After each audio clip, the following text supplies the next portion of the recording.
The Indianapolis Colts get to see Frank Reich once again, this time on the opposing sideline as the Colts travel down to Carolina to take on the Panthers. Who's going to come out on top in this revenge game for Frank Reich?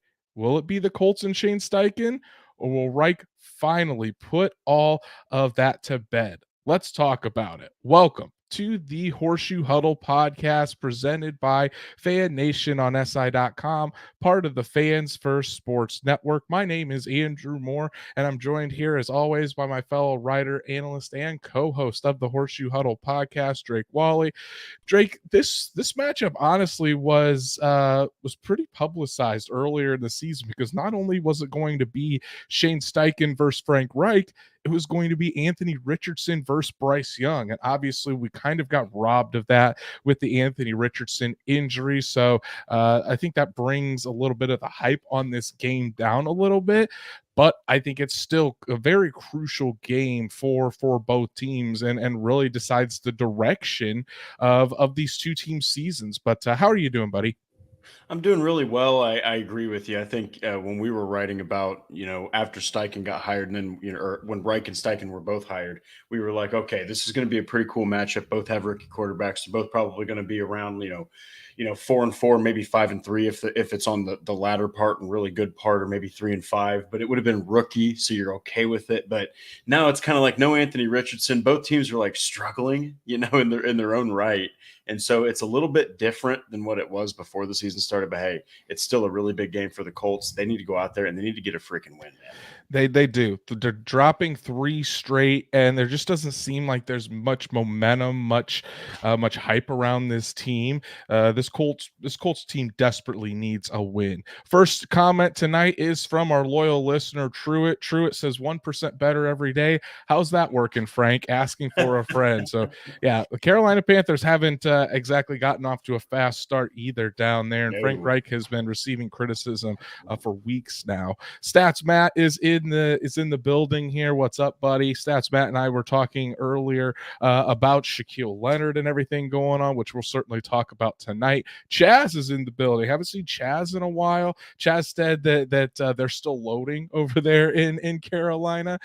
So it's going to be a fun show tonight. Obviously we're going to talk about the matchup between the Colts and the Panthers, talk about the ins and outs of the game and who we think is going to come out on top. We'll run through the injury report for you to get you up to date on that. And of course, we're going to go over all the latest Colts news and rumors, especially focusing on those comments made by Shaquille Leonard today about his role. So Drake and I are going to dive into all of that tonight. Should be a really fun show. If you haven't done so, please follow us on all of our socials, like Horseshoe Huddle on Facebook, follow at Colts on FN on X, and subscribe to the Horseshoe Huddle YouTube channel. Hit that bell so you know whenever Drake and I go live every Monday and Thursday night, so you never miss an episode. And if you can't catch us live, Apple, Spotify, Google, wherever you listen to podcasts, we're on there as well. So make sure you subscribe and leave us a 5-star review. It helps us reach other Colts fans just like you. So Drake, we've got a lot to cover tonight as always.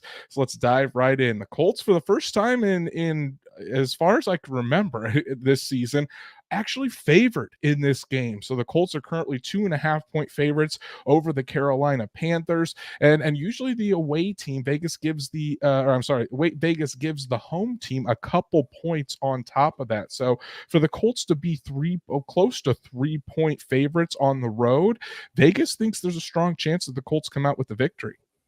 Yeah, and I guess it really shows the lack of faith that Vegas still has in the Panthers, even after they defeated the Texans. I mean, the Texans aren't out there, they're not like the Kansas City Chiefs or the Philadelphia Eagles, okay, but they're out there fighting, clawing, scratching for position. So for them to go out there and get a win and then still be favored, or excuse me, still be an underdog to the Colts, it really shows Vegas doesn't have a lot of, confidence in him. But hey, again, this just shows even more that this is the ultimate trap game for the Colts too. We talked about the Saints being a trap game. Well, that's nothing. We're talking like a couple feet as opposed to an entire abyss if you fall into this trap. So again, the Colts really need to make Vegas look good on those odds, and they need to go out there and get a win. However the hell they have to do it, just go out. Don't lose to this team. No, I think if the Colts do lose to this team, then I think fans are going to be really packing Oh it yeah. in, looking towards 2024, looking towards that 2024 NFL draft. But well, Yes. let's start out with the matchup that a lot of people are going to talk about going into this thing: Shane Steichen against Frank Reich. Now, both of these guys have a lot of respect for each other. They even crossed paths for a short time in with the Chargers when both of them were there. But this is kind of, I mean, obviously Frank Reich and the way that he left the organization versus what Shane Steichen has been able to accomplish, and we can just see what how the offense has really changed, how the culture's changed under Shane Steichen. Who do you think, Drake, is going to have the edge going into this matchup? And as far as getting their team prepared, just who do you think is going to be the better coach on Sunday between Steichen and Reich? Well, I mean, Steichen, I do think Steichen has the more diverse play calling. I think that the Panthers have a massive weakness defensively that we will get to later. So I think Steichen's going to be able to take advantage of those weak points on defense. But man, Reich knows the Colts. He knows the Colts' weaknesses right now. That team is not too new for him to at least know still a handful of those players and what their weaknesses are. He was with the team for 4.5 years. This guy's not an idiot. Okay, like so he's going to know exactly what buttons to push. And this is the worst defense in the NFL in multiple categories. So Frank Reich, along with their ranking right now and how bad the defense has been sliding, allowing 37 plus in the last three contests, that right there gives him the edge. But I think if we're talking about at the end of the day, I got to give it to Steichen just because I think his play calling is better. And I just think that the Panthers defense is not as good. Stats Matt, it's not a super chat, but he took the words right out of my mouth, so I'm going to highlight it here. Stats Matt said Steichen has the upper hand because of his offense, but Reich knows the personnel just about as well Exactly. as anybody. You nailed it right on the head, Matt. I mean, Steichen has this offense that has some wrinkles in it. I definitely think it's a more creative offense than Frank Reich has showed and had with the Colts. And I also think it might be a little bit, might be maybe on the defensive side of the ball. You look at Gus Bradley; he knows what Frank Reich's offense is about as well. But then when you look at it on the other side, Frank Reich knows the personnel, as Matt said, that the Colts have, is familiar with their strengths and weaknesses, and Frank Reich also knows what Gus Bradley is going to bring to the table with being with the Colts last year. So it's going to be a fun chess match to see how Steichen puts his players in positions to succeed, how Reich in this Panthers coaching staff does the same. I think it's going to be fun to watch. And I think tonight we usually start with talking about the offense for the Colts, but I think we have to talk about the defense of the Colts first tonight, Drake, just because of how abysmal this Colts defense has played over the past few weeks. You know, now they are currently 32nd, dead last in the NFL in points allowed. And for a defense with as much talent as it has on it, I understand there's been injuries. I understand there's been suspensions. It's just not good enough. It simply isn't good enough. And they have to get back on track if they want to have the chance to start winning games. So Drake, point blank, can this defense rebound and start to get back on track going up against Bryce Young and this Panthers offense? Luckily, there is hope because this team is just bad enough that the Colts could make it happen. So I'm not saying the Colts are bad talent wise. I'm just saying that, look, this is not only the ultimate bounce back opportunity, it is also the ultimate trap game because the Panthers are tied for fourth in most sacks allowed. They have 25 allowed on the season. Young has taken 22 of those sacks. Okay, so this is a kid who is, I mean, his O line has also been really, really bad. I believe I can't remember the name. I wish I had. I'll have to pull it up when I pass it along to you, and I'll bring it up after you kind of reply here. But one of their offensive tackles, I believe, has a pass grade or a run grade, an offensive grade of 9 on Pro Football Is it Focus. Ike Aquanu? I Is think it so. it's if I think their two tackles are Ike Aquanu and Taylor Moton, so it's got to be one of those two. But There anyways, continue. it is just an ample opportunity for this defensive pass rush to get more than just one sack, and it can't just be Buckner this time. So I think that all the things that happened against the Saints defensively. This right here is a perfect opportunity, especially for that pass rush and those linebackers to get back to what they were doing early in the season. I agree. I think we need, and I hope this is what we see from Gus Bradley. I think we need to see a much more aggressive defensive Hmm. game plan against the Panthers. You know, you're going up against a rookie quarterback, and while Bryce Young is very good at processing defenses and going through his reads, saw that when we were evaluating him in the draft process, Oh he's yeah. still a rookie quarterback, you know, and what frazzles rookie quarterbacks when you bring pressure. And I think that's when the Colts faced off against CJ Stroud earlier this season and really jumped on top of the Texans.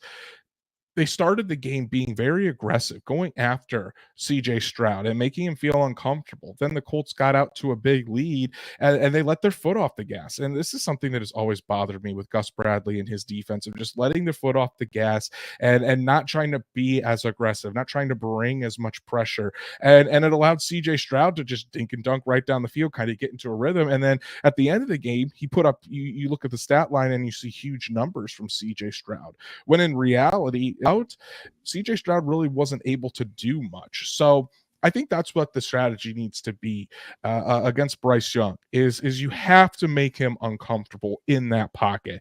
Yes, this offensive line for the Carolina Panthers has not performed well at all. It is one of the worst offensive lines in football. So you nailed it right on the head. It can't just be Buckner from the inside, because the offensive line of the Panthers is going to do everything they can to take Buckner out of the game. It has to be Kwity Paye, has to be Samson Ebukam, Taven Bryan, Dio Dangbo. Everybody on that defensive line for this Indianapolis Colts needs to get after Bryce Young, put some pressure on the quarterback, and take some of that pressure off of the secondary so they're not out there trying to guard the wide receivers for the Panthers for 4, 5, 6 seconds at a time.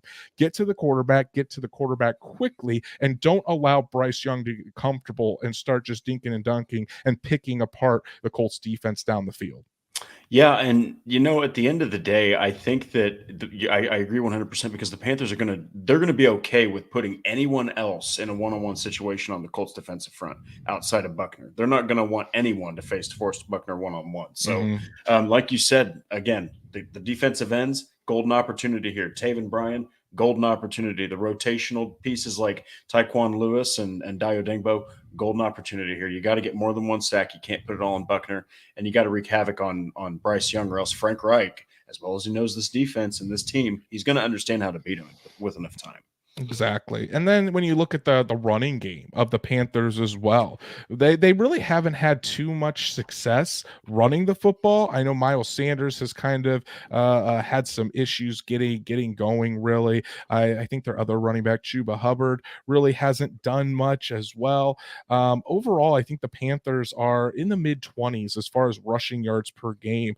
They're not even averaging 100 yards on the ground per game. So I think if this could be a big opportunity for the Colts to make the Panthers offense one dimensional, put it all on Bryce Young to make Bryce Young beat you. If you take Miles Sanders out of the game, you take Chuba Hubbard out of the game. I know you don't have Grover Stewart in there, but at the same time, this is now the third game that he's going to be out. You got to make an adjustment. You have to get the right pieces in there to stop the run, whether it is putting Dio Dangbo or Taekwon Lewis in there instead of Taven Bryan, whether the Colts get Eric Johnson back this week, who's practiced in full every single day. That could certainly help.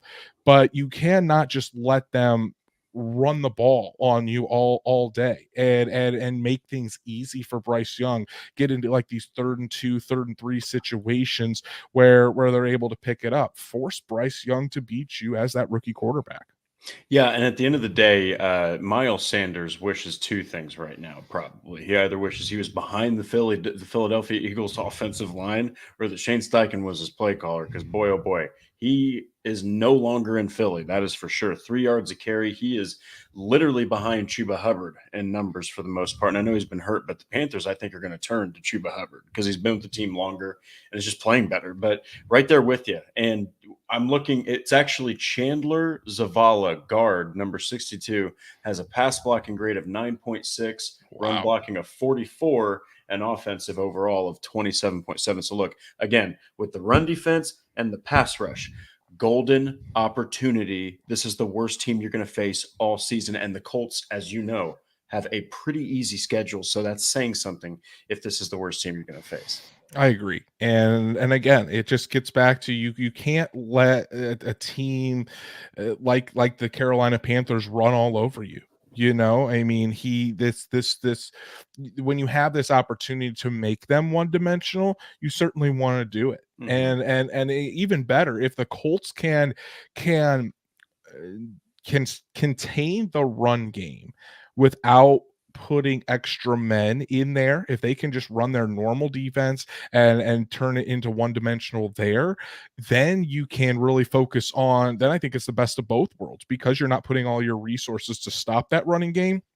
You have enough in there to still make it challenging on the back end, whoever is back out there. And this is kind of, it kind of gets to maybe the biggest point for this defense, Drake, the secondary. And after the atrocious performance we saw last Sunday against the Saints, I mean, what do you see I know I've seen Nathan Comanci asking in the chat here about Kenny Moore moving to the outside, if that's a possibility, other people possibly going to inside.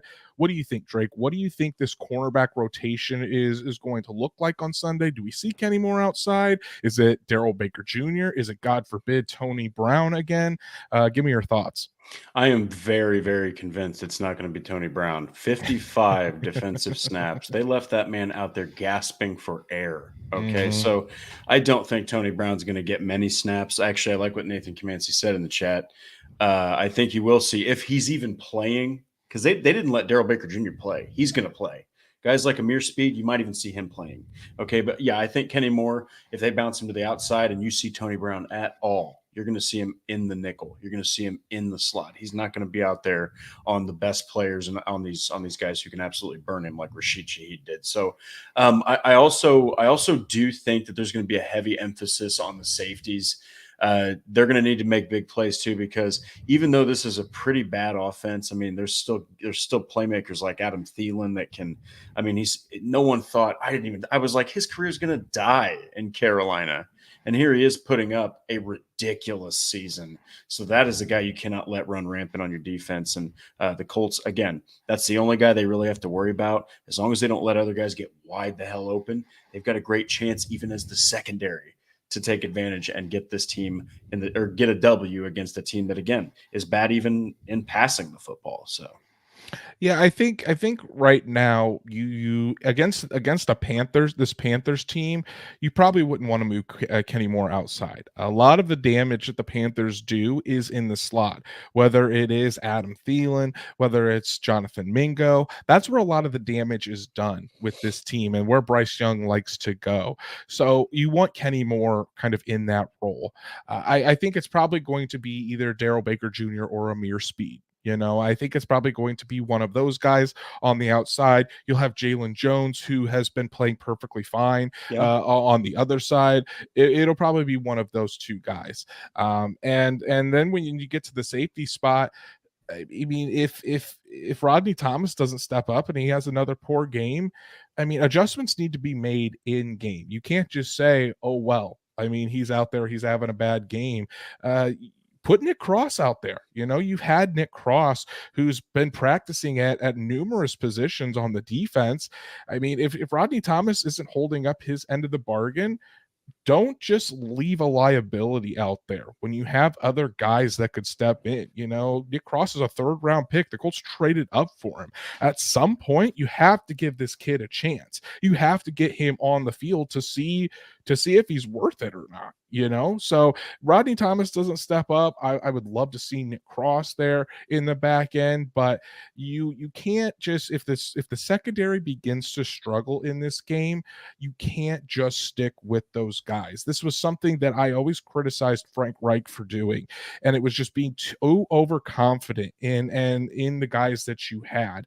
And again, it was almost like not holding them accountable. If a guy's not playing out there, I'm not saying that the first mistake he makes, you rip him out of the game. I'm not saying that. That's not really realistic. But when you've seen a trend over the course of the season, and in my opinion, Rodney Thomas II hasn't played very well the majority of the 2023 season.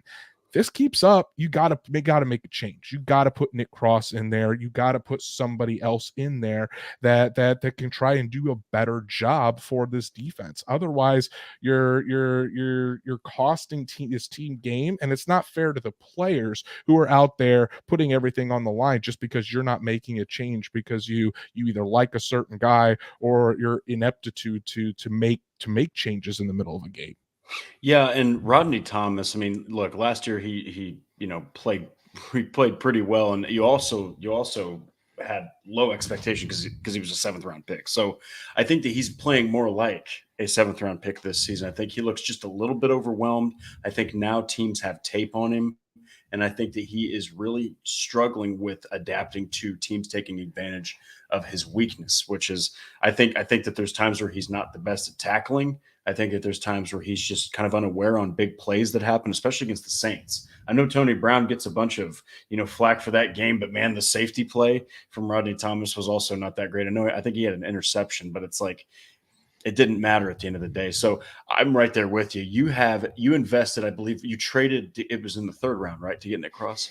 Yes, correct. Yeah. Well, you got to let this guy go out there and do something. So I agree. If Thomas goes out there and plays great, maybe you have to think about it. But I think that if he goes out there and struggles, especially if you lose because of the secondary, okay, 3-6 at that point, you almost have nothing to lose. So it's just like I'm right there with you. If they're struggling, mix it up. Don't keep the same thing out there, especially with Frank Reich on the other sideline.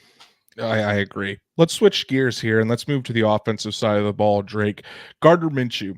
9 turnovers now in 3 games. Only turned it over once last week, but again, it ended up being a 14-point swing where he throws an interception. The Colts are getting towards the red zone, and the Saints are able to take it and get a touchdown on the ensuing drive. So the turnovers still need to be cleaned up for Gardner Minshew. So which Minshew do you think we're going to get in Carolina this weekend? Are we going to get the field general Minshew that takes care of the football and allows his playmakers to do the work? Or are we going to get the turnover laden Minshew that we've seen over these past 3 games? It's tough to say as far as just straight passing the ball because the Panthers are top 10 in pass yards allowed, which is shocking. But the thing is, they're also a team you can absolutely exploit. I mean, they're 1-6, so clearly you can beat this team with the pass. But I think it's going to be better if he has a ground game because they still have Brian Burns out there. He still has 5 sacks. I think it's linebackers. I think it's Yetur Gross-Matos and Frankie Louvu. Both are playing really well, too. They both have multiple sacks on the year. So I think Minshew definitely needs a ground game here. I think that you just need to hack that defense with Jonathan Taylor and Zach Moss. Let that offensive line establish its will. And I think that you just need to break this defense. You need to get them to allow big plays because Minshew he's not a volume guy. He's not the guy. We've said this a bunch. I know it's getting old saying this at this point, but you said it. It's brilliant. You're not going to win because of Gardner Minshew. You're going to win with Gardner Minshew. And that means Gardner Minshew needs to win with a good ground attack. I think again, that's the best way for him to win. You can't put it all on Minshew to do this, and when you have a dominant ground game with Jonathan Taylor and Zach Moss, you have to be able to lean on it, and I think this is important too for the Colts, in order to rely on that run game. You can't find yourself in a hole. I mean, the past few weeks, I mean. The biggest criticisms of the game against Jacksonville and last week against the Saints, especially last week, when people are saying, why is Jonathan Taylor only getting 1 carry in the second half? And a lot of that was because the Colts ended up being down 2 scores and they had to throw to get back into the game. Mm-hmm. You can't let that happen. If you want to rely on your running game, you have to stay in front, because if you get down by too much, the running game goes out the door, and that takes away two of your best playmakers on the offensive side of the ball. Luckily for the Panthers, I think they're dead last in the NFL as far as creating turnovers. I think they only have 6 forced turnovers on the season. So I think that bodes well for the Indianapolis Colts, and especially for Gardner Minshew. But at the same time, if you want to, you have to win with Gardner Minshew, and if he has to be able to protect the football. Otherwise, it's going to end up in one of those situations again where, because of Gardner Minshew turning the ball over, Gardner Minshew is also going to have to get you out of that deep hole he's created throwing the football, and I just don't have confidence that he can do that. Yeah, and I also I like what the good news is though. I do like what Stats Matt said there about Jeremy Chin. That he's probably the most capable second like member of the secondary. Outside of that, I think it's C.J. Henderson, Dante Jackson. Both have not exactly been lighting it up. In fact, Henderson's really been struggling. So I think it might be Alec Pierce's time to shine. Who knows? I think this is. I think Pittman can handle any one of those defensive backs. I think that Josh Downs can handle any one of those defensive backs. So maybe even if you can't get the ground game going, maybe you can still get the pass game going, and then that'll break up the ground game. I just think there's so many ways you can attack this defense, and I think some of the numbers are kind of exaggerated because, again, they're still 1-6, and they're 1-6 for a reason. And let's dive into that running game, Drake, that's going to be helping Gardner Minshew and this offense go up against the Panthers defense. Obviously, there was a big debate on why Jonathan Taylor, after having 94 yards in the first half alone, only received 1 carry in the second half. And pretty much Shane Steichen admitted that the reason Jonathan Taylor right now isn't getting 20 plus carries a game is because of Zach Moss and because of how Zach Moss is playing. But I think we've seen now that with Jonathan Taylor 100%, there is still a gap. But regardless of how Zach Moss has been playing and playing very well, there's still a gap between the two running backs, and Jonathan Taylor is definitely the better back than Zach Moss. So let's do a little prediction here, or kind of just talk about what we think Jonathan Taylor's role is going to be this weekend. Do you expect him to be the bell cow back, or are we going to, or do you expect more of a more like a 50-50 split between Taylor and Moss like we have been seeing so far? So, I know that we just talked about, you might be able to get the pass game going, just on its own, without the ground game if they stop it. But here's what I really think is going to happen. I think Zach Moss is at least going to get 10 carries. But I think Jonathan Taylor, and this might be bold, but I think I think they're going to get the ball in his hands, whether it's passing it to him or handing it off 25 plus times. I absolutely think they are going to pepper the Carolina Panthers defense with Jonathan Taylor. And I think Zach Moss is going to kind of be the knockout blow maybe, but Jonathan Taylor is going to be that steady jab. And as that game goes along, he's just going to continue to gash the defense because they are 29th in the NFL in rushing yards allowed. They're bad against the ground game. So if you can start to run that football, it's absolutely going to open up everything else for you. So look for a lot of running. I mean, a lot. Minshew might even have more of I think against the Browns, he had 23 pass attempts or something like that. That's what I think is going to happen. Yeah, I think you're accurate in that assessment. I see Logan Schmidt saying that Moss should have 10 attempts, JT with 20. And I think that'd be a good split. Overall, Yeah, what I think is going to happen is, again, Shane Steichen has proven this time and time again. He said he's going to go with the hot hand. And again, Steichen, I want to make this clear too, because a lot of people, I think, still think Shane Steichen decides who gets the ball, which running back is out there when they come out. That is not what Shane Steichen is doing. Shane Steichen has enough to worry about on game day. He is not doing the substitutions. The substitutions, whether it's with the wide receivers, the running backs, or you go on the defensive side of the ball with the defensive line, the secondary, all of that is usually done by the position coaches. So it's Mhm. DeAndre Smith, the running back coach for the Indianapolis Colts, that handles the rotation between Jonathan Taylor and Zach Moss. They do discuss going with the hot hand, and whoever is hot at the time, that's who they're going to go with. But at the same time, it's not Steichen making those decisions. That's a feel that DeAndre Smith is doing. So if Jonathan Taylor gets hot this week, I don't think the Colts make the same mistake and end up taking him out of the game. I think Jonathan Taylor has a huge chance to go for over 100 yards, get a touchdown or two. I think it just is a feeling within inside of me going up against a very porous run defense in the Carolina Panthers. Jonathan Taylor is going to get first crack at these carries and everything. It wouldn't surprise me if Jonathan Taylor gets the hot hand early, and that's who the Colts stick with throughout the game. I'm sure Jonathan Taylor, or I'm sure Zach Moss, excuse me, will get his carries, come in to spell Jonathan Taylor. But I think this game is the game that as Jonathan Taylor ends up with the lion's share of the carries, with the being the bell cow back that he is, and then you get into the fourth quarter, and if the Colts have the lead, then Jonathan Taylor takes over from there, wears down this defense, because it seems like, and this has been the case for years, as Jonathan Taylor gets into the third and fourth quarter, the defense wears down, and that's where Jonathan Taylor really makes his gains. Last thing here on the offense, Drake, and I think it could be a variety of different answers here, and which kind of unit is going to be most important. But we've talked about how there might be a chance that the Colts could set things up through the air, because the cornerbacks of the Panthers aren't that great, but obviously the against the run they have been very porous as well. So how do you think the Colts end up attacking this Panthers defense? Do you think it's through the air, or do you think it's on the ground?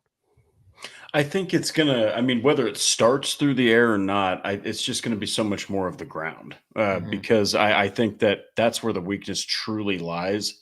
I think that this Colts offensive line. I mean, look, I'm just gonna come out and say it. I think I said this once, and I'll say it again because it just keeps happening. Will Fries is making me look like a complete idiot at this point. I was calling, oh, dude, he's more of just a backup. He's a backup guy. Looking back, man, Will Fries has played his ever loving tail off. This guy is Mhm. playing really well. Like, so I think the offensive line, even Blake Freeland, I think he can handle. They'll figure out a way to help him with Brian Burns. Brian Burns has 5 sacks, right? But he's not the I don't think he's the tip top. He's not a Miles Garrett. He's not an Aaron Donald. He's not a Harold Landry. So I think they can handle this, and I think that it's a great opportunity for that line to come hitting in the second, third level. I think you're going to see Jonathan Taylor bust loose a couple good runs, but I think it's also going to be the tight ends. I think you're going to see Drew Ogletree get a couple more catches than usual, because they're going to try to remove Michael Pittman, and they're going to try to remove Josh Downs. So I think two wild cards are an Andrew Ogletree and Alec Pierce touchdown. I think, if you want to win some money, maybe throw down a bet like that.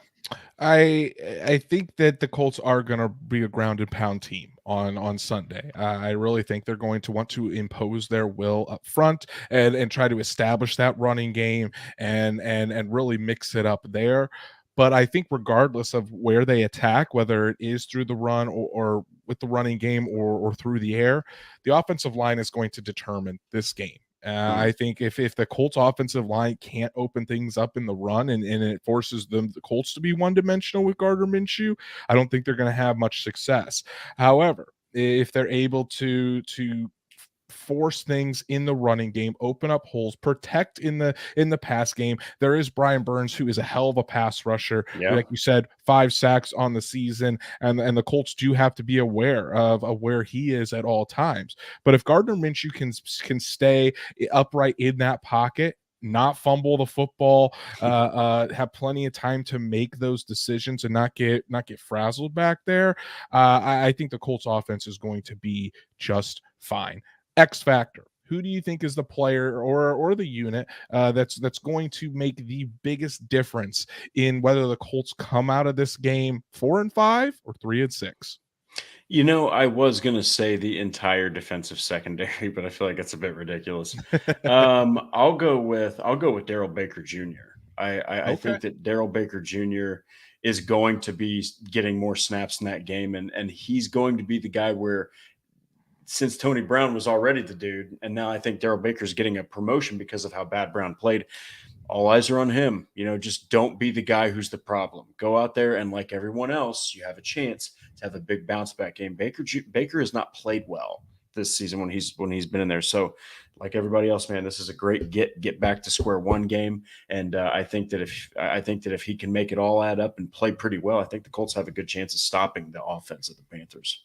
That's a good pick. I like that pick. For me, it's Jonathan Taylor. I Oh, think good one. I think it Great is one. I think it's the game that Jonathan Taylor really takes off. I think this could be a vintage 150, 160-yard game for Jonathan Taylor, a touchdown or two. I think we're going to see dominant JT on Sunday, and it's probably going to will the Colts to a victory if he can put up those kind of numbers and dominate in the way that we know Jonathan Taylor can. So Daryl Baker Jr. for you on that side, Jonathan Taylor on the offensive side for me.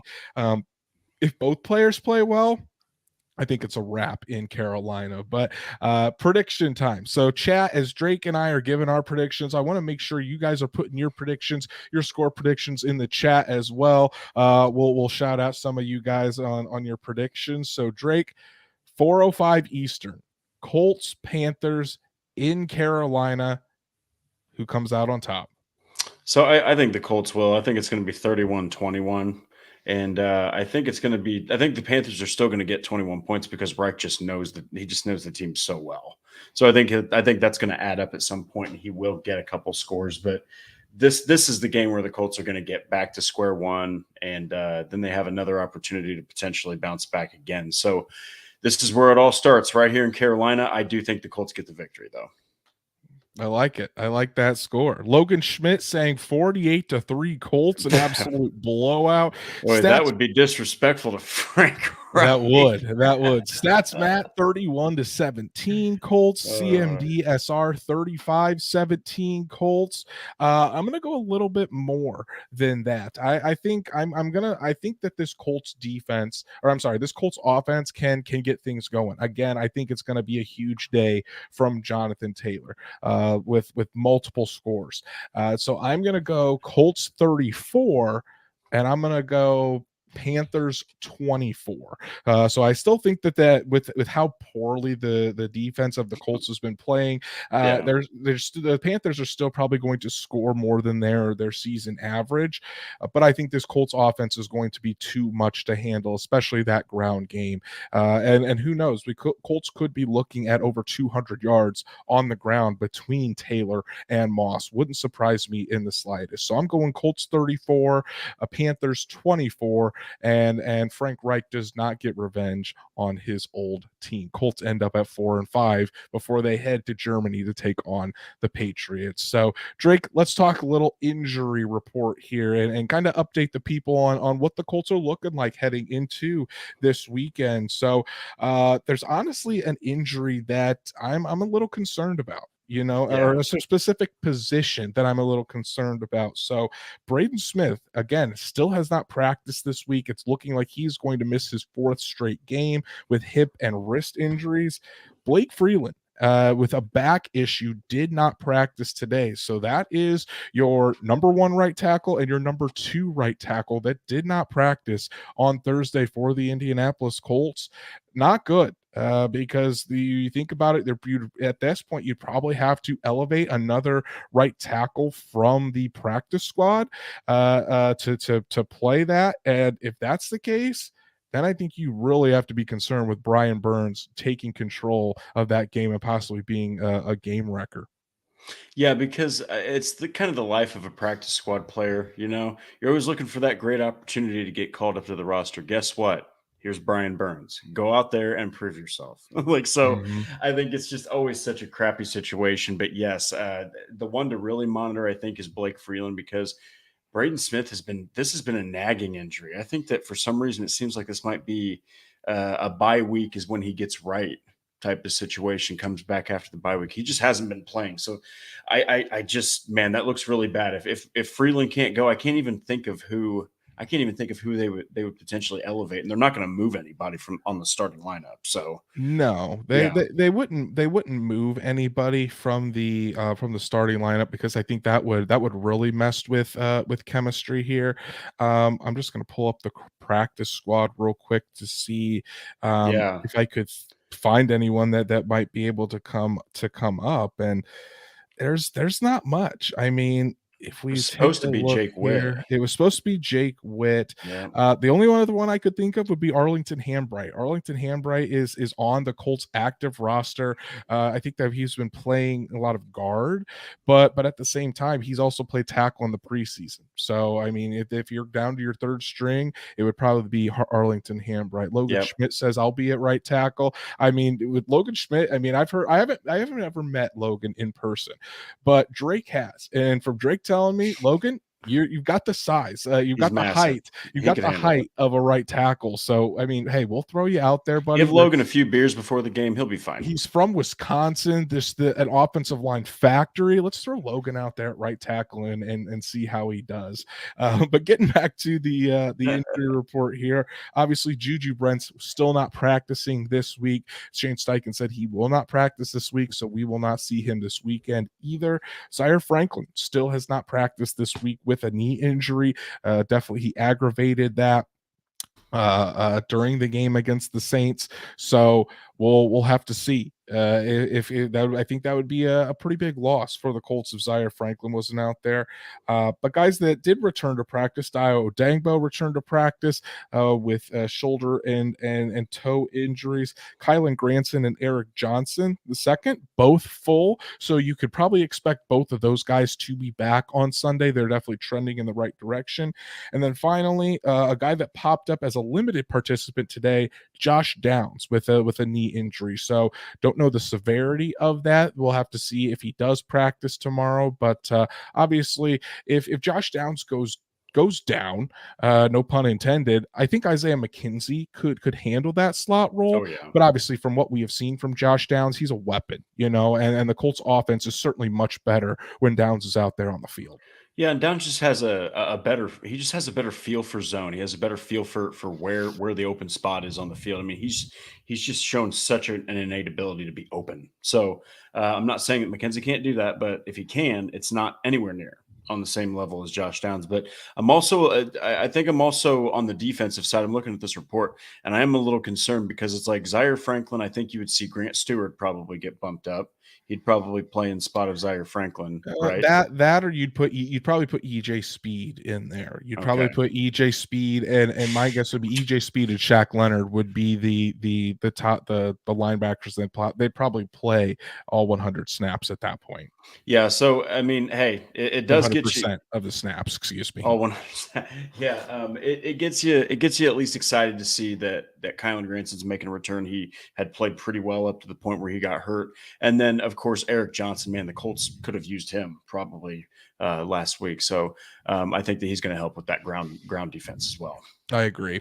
Let's move to the latest Colts news and rumors as we close out our show here. And obviously, like we said, we're going to talk about Shaq Leonard and his comments. So if you've heard or you've seen it on horseshoehuddle.com, Drake put out a piece on it earlier today.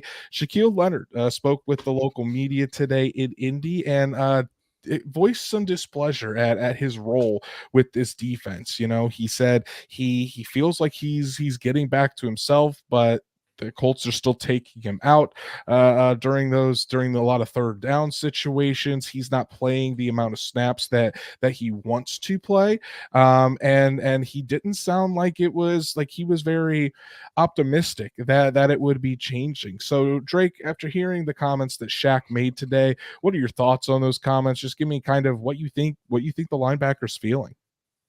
It just sucks really bad to hear how bad he feels. I mean, he's been on this ridiculously long, winding road that just seemed like it was never ending, and he seems to finally be at the end of it. And we talked about it before this episode. The PFF grades show Shaq is back. They show he's actually playing better than Zaire Franklin. Now he hasn't seen the same snap count because it's been limited. But Shaq has played fine. He's coming off of his best game, arguably, of the season. Had 11 tackles against the Saints. I mean, I we're look, we're just on here. We're just here on the show, right? We're writers, we're analysts, but we're not coaches. So maybe there's something that they're seeing that we're not. But if Shaq is saying he's back, and if Shaq is this visibly upset, I mean, I would just assume you're good to go. You know what I mean? He needs to be out there. He's wearing a C, not just from the not just from the Indiana Knights uniform, but because he is a defensive captain. Mhm. Okay, so I think that that's another reason he needs to be out there calling the shots. You're not going to get Shaq back to where he needs to be sitting on the freaking sideline. You know, on any given Sunday, he's still one of the. He could still play like a top 10 linebacker in the NFL, arguably with the way he's feeling now. There have been games where he's slipped a little bit, but he's had to work up to this point. That's why the reporter asked him, you know, are you feeling 100% back to November? And that's why he said it's, you know, that his use is going to be similar, maybe even worse, which is terrible to hear him say. They say I don't make enough splash plays, so I guess I'll be watching for a little bit. Now, it's been mostly tackles this year. I think he's got 2 tackles for loss, no picks, no fumbles forced. But again, man, maybe it's just that Zaire Franklin's been playing so well. They trust EJ Speed. Maybe they just really want to be overly cautious. I don't know, but overall, it just stinks. It stinks to hear Shaq say that after everything he's been through. I think a lot of it too has to deal with the scheme. I mean, with this scheme change, going from Matt Eberflus to Gus Bradley, Yeah. I just don't think Shaquille Leonard is being put in in as big of a position to succeed as he was with Matt Eberflus. You know, with Matt Eberflus, he was able to roam a lot more. He was able to use his instincts and be in a position to make plays. Now, when in Gus Bradley's system, he's put more into a box, you know, and I think again, this kind of gets back to me talking about Gus Bradley and just the need for change. You know, last season, Kenny Moore looked like we didn't even recognize Kenny Moore. Like he wasn't making plays. You were hardly even hearing his name. And Kenny Moore was really distraught about it. He worked in the offseason with Gus Bradley to make the change, become more involved. And Gus Bradley, I will give him credit. He did evolve his defense to get Kenny Moore more involved and back playing how we're used to seeing Kenny Moore. And now look at Kenny Moore. Kenny Moore is putting in an incredible season, looking again like the Pro Bowl cornerback that we saw in 2021. And at the beginning of the season or before the season started, you were thinking, you know, Kenny Moore, this might be his last year with the Colts. Now I'd be surprised if he doesn't sign a contract extension with the Colts. Shaq, I think, is the same way. You know, you can't try to fit a square peg into a round hole. And I think that's what's kind of gone on with Shaq Leonard as far as the defensive scheme. He's just not in that position to make as many turnover worthy plays as he was in Matt Eberflus's scheme. And that hurts. That hurts not only Shaq Leonard because he doesn't have that confidence, it hurts the Colts because when Shaq Leonard is making plays, this defense is better. And obviously you can't say that the defense doesn't need help because you look at the stats, you look at how many points they're giving up. This defense needs help wherever they can get it. You know, it's not just because Grover Stewart's been out. It's not just because Juju Brents has gone out.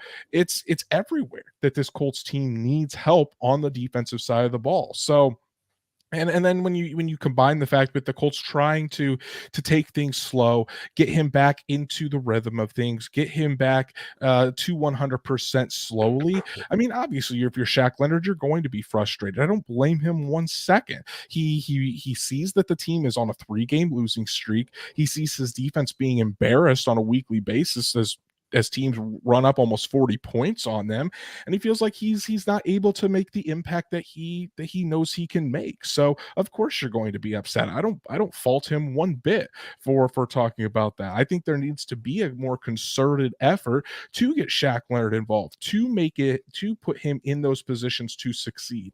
And when he's only playing 2/3 of the snaps instead of a full 100% of the snaps like he's used to, of course he's not going to have as many opportunities to make those turnover worthy plays because he's not out on the field most of the time during third down when passes are made over the middle. So he's not going to get those interceptions. So I think when you're talking about this, for the people out there that say that Shaq Leonard sucks, he's done, I don't believe that for a second. Watching the No. film, especially these past 3 games, it seems like the Shaq Leonard of old. I wouldn't say he's there yet, but I would say he's 90% there. You allow him to do what he does best, roam around, play free, use his instincts in that secondary, you're going or in that middle of the field. I wouldn't say secondary, but you're going to see not only a more energized Shaq Leonard, you're going to see a more impactful Shaq Leonard. And I think if Gus Bradley doesn't want to ruin this guy, those changes need to be made. Don't know how well they can be made in season, but if Gus Bradley is able to stick around and is here next year, you have to get number 53 more involved on the defensive side of the ball.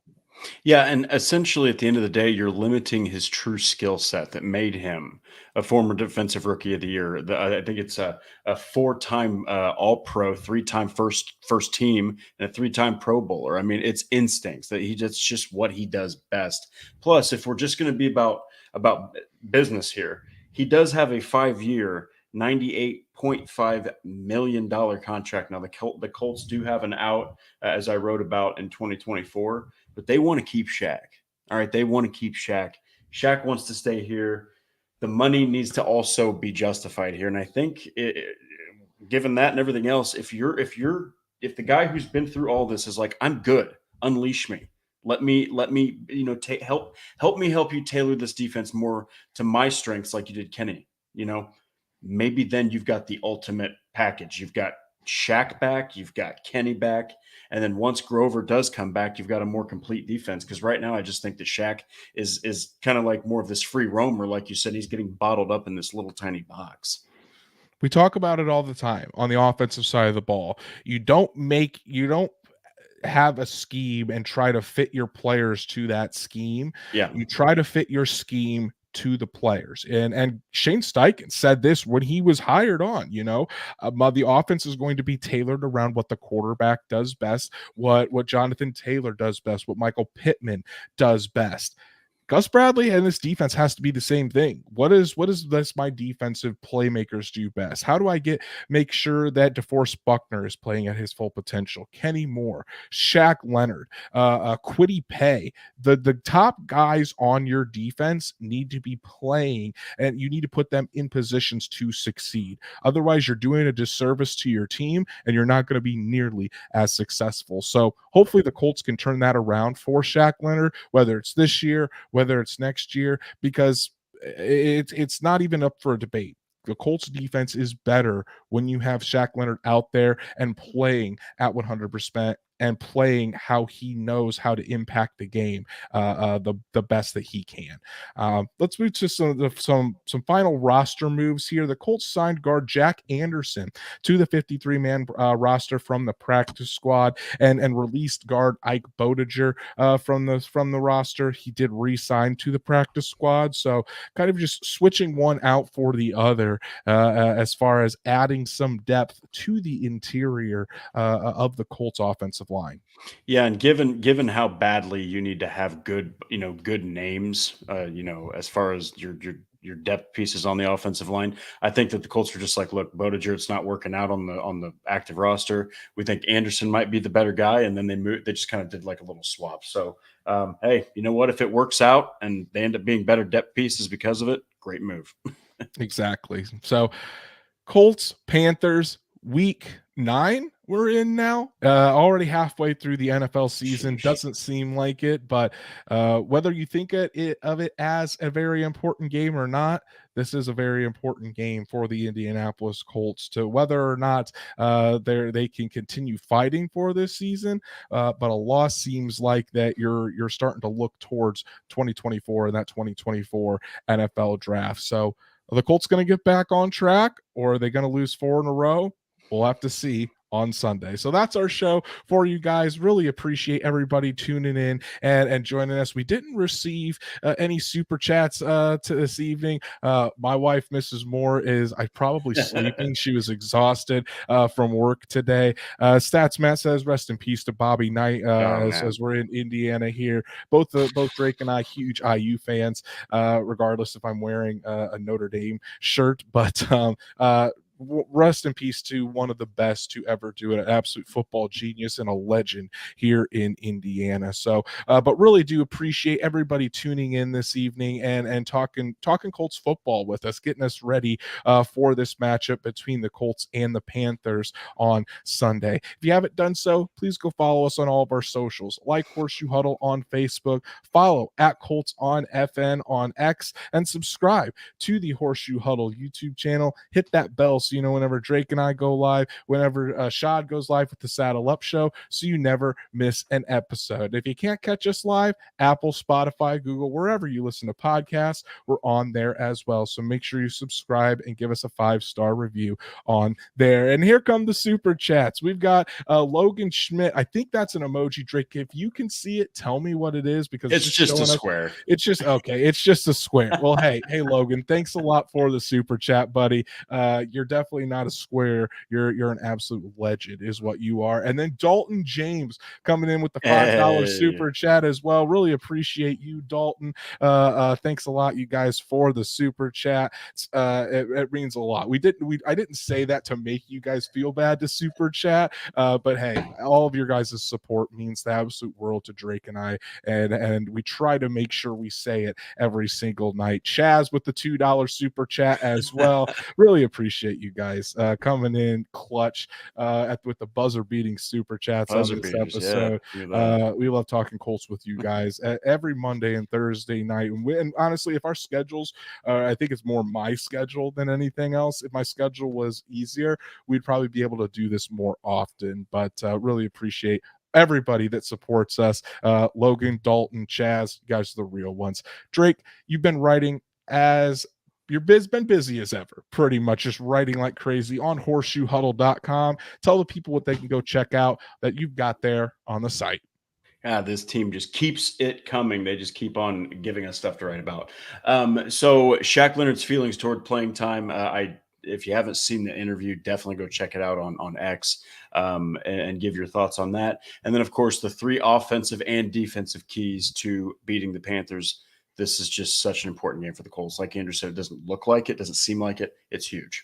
Make sure you go check those out. For me, as you guys all know, the Colts were pretty quiet at the trade deadline, as we all expected. Did not make any moves. I saw a lot of fans that were upset about that, so I dove into why exactly the Colts didn't make any moves. So before you call for Chris Ballard's head on a spike, go to horseshoehuddle.com. Go ahead and read my piece of why the Colts stayed quiet and didn't make any moves at the trade deadline. I think it'll all make sense after you go ahead and read that piece. So go check that out, as well as all the other phenomenal pieces on horseshoehuddle.com. You can follow Drake at DWalsterDrake. You can follow me at Andrew Moore NFL, and we'll be back Monday night to dissect everything that happens between the Colts and the Panthers, and hopefully we're talking to you guys again on Victory Monday. So for Drake and I, have a fantastic weekend and enjoy the game.